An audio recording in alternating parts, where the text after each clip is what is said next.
Actuellement, nous sommes là pour parler de l'avenir de nos peuples, de ce qui va advenir demain, de ce monde libre auquel nous aspirons, de ce monde sans ingérence dans nos affaires internes. Nous avons les mêmes perspectives et je souhaite que ce sommet soit l'occasion donc de pouvoir tisser de très bonnes relations en vue d'un meilleur avenir de nos peuples. Les questions que mes générations se posent sont les suivantes, si je peux me résumer. C'est de ne pas comprendre comment l'Afrique, avec tant de richesses sous notre sol, avec une nature généreuse, de l'eau, du soleil en abondance, l'Afrique est aujourd'hui le continent le plus pauvre. L'Afrique est un continent affamé. Et comment se fait-il que les chefs d'État traversent donc le monde à mendier? Voici des questions que nous nous posons et que nous n'avons pas de réponse jusque-là.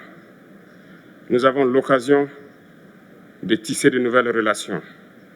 Et j'espère que ces relations puissent être les meilleures pour donner un meilleur avenir à nos peuples. Pour ce qui concerne le Burkina Faso, aujourd'hui, nous sommes confrontés depuis plus de 8 ans à la forme de manifestation la plus barbare, la plus violente du néocolonialisme, de l'impérialisme. L'esclavage qu'on tend encore à nous imposer. Nos dévanciers nous ont bien appris une chose. L'esclave qui n'est pas capable d'assumer sa révolte ne mérite pas que l'on s'apitoie sur son sort. Nous ne nous apitoyons pas sur nos sorts, on ne demande pas que quelqu'un s'apitoie sur notre sort. Le peuple burkinabé a décidé de lutter contre l'île terroriste en mesure de relancer son développement.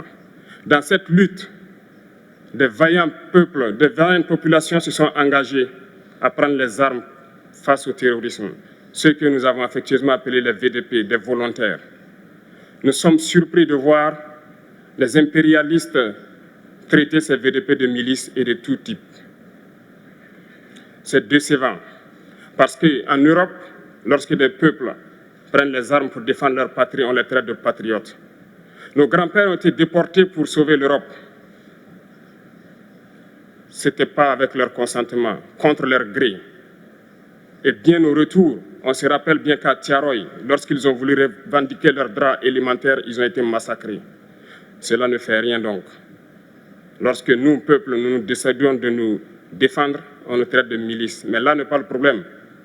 Ce qui est le problème, c'est de voir des chefs d'État africains qui n'apportent rien à ces peuples qui se battent, mais qui chantent la même chose que les impérialistes en nous traitant de milices, en nous traitant donc d'hommes qui ne respectent pas les droits de l'homme.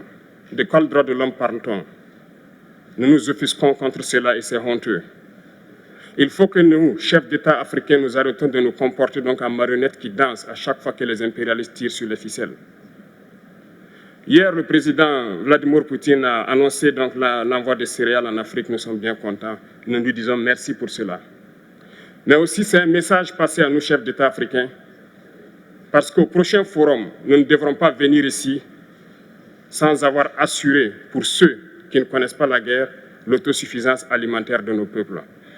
Nous devons prendre l'expérience de ceux qui ont pu déjà atteindre cela en Afrique, tisser de bonnes relations ici et tisser de meilleures relations avec la Fédération de Russie pour pouvoir assouvir les besoins de nos populations.